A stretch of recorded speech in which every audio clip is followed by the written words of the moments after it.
Hello guys! I'm back again. So guys, ako ay panggabi. So ang pasok ko is 8 to 8 ng umaga. Ng gabi to umaga. Kasi mandatory daw na magtrabaho ng 12 hours sa kanila. Pero hindi ko alam kung bayaran ba talaga. Kasi nakarampas, hindi na nagbabayad. So, ayun guys. Guys, gusto nyo bang pakita ko sa inyo yung bahay namin dito na accommodation? So, kayo na lang mag-judge kung ano ba ang aming kalagayan dito. So, dito nakatira kami ay 10. 6 na from Myanmar at 4 kaming Pilipino. So, guys, itutur ko kayo. Kayo na ang manghusga. So guys, dito nakatira is 4 kami. So, wala kaming pintuan guys. So, ayan. Dito ay double deck kami.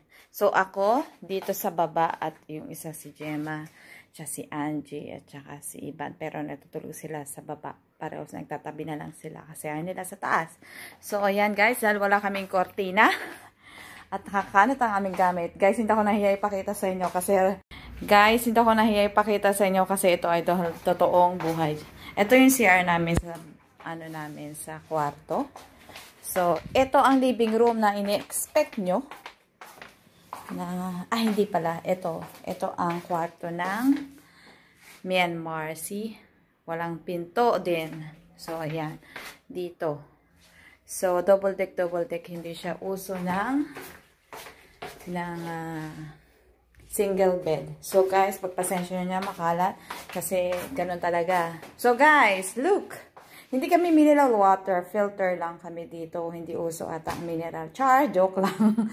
So, ayun. So, ito din guys. Ito nakakatawa dyan.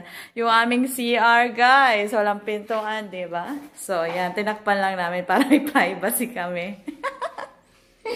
So, ayan guys. So, guys, itong aming living room. Yan. So, ito yung aming pinaka-cabinet. Yan. Tigil-tigisa kaming 10. Ayan din ang aming laundry. Laundry sampayan. So, ayan guys. Dahil sa wala kaming cabinet talaga, dyan na lang nilagay ng mga taga-Myanmar yung mga gamit nila sa sala namin na walang upuan. Nilamesa guys, wala rin kami. So guys, ayan lang gamit namin. Fridge at oven. Kasi libre naman ang pagkain, guys. Pero, syempre, sometimes gusto mo rin kumain, di ba? Nagugutom ka. Gusto mo ng Filipino food pag nagke-crave ka. So, yan. There's another bathroom here. Ito, pangkalahatan din. Yan. And then, katabi ang aming washing machine. Guys, buti na lang binigyan kami ng washing machine at dryer na tiyuan. Alam mo bakit?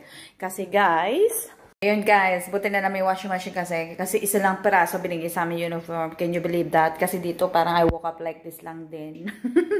Alam mo yung isang peraso, sabi ko nag-request ako ng uniform. Sabi ko, ang hirap kasi wash and wear. Alam mo yun, hindi man tayo, sila kasi be, alam mo ba, napansin ko sa kanila, parang 1 linggo na ata yung damit nila be, parang di ata nilalaban be. Promise. So, yan. Nag-request talaga ako ng washing machine. Kung ayaw nyo kung bigyan ng uniform washing machine. Kasi nung una talaga, be, grabe, hand wash kami. Tas, kaya kung gusto naman maglaba, pupunta pa kami sa hotel para magpalaba. Ganon. So, yung buti na lang binigyan kami, guys. So, yan, guys. Na-house tour ko. So, guys, na-house tour ko kayo sa aming munting bahay. Kayo na mag-judge. Alam ko, magulo. At saka guys, wala kami magawa guys. Kasi yun lang ang bigay sa amin. Ni pintuan ng CR, wala. Privacy, wala. Alam nyo na, diba? Parang, pag good morning guys. Parang pag magkikita kami pagka umaga, agad-agad dudungo ka. Good morning guys. Kasi walang pintuan.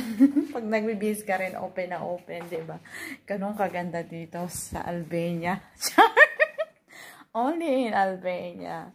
Pero, meron mostly, syempre, ang maganda lang atang accommodation ba, alam nyo guys, kung saan, pag mga katulong siguro, syempre, meron silang may mga sarili silang kwarto siguro. Siguro, I'm not sure.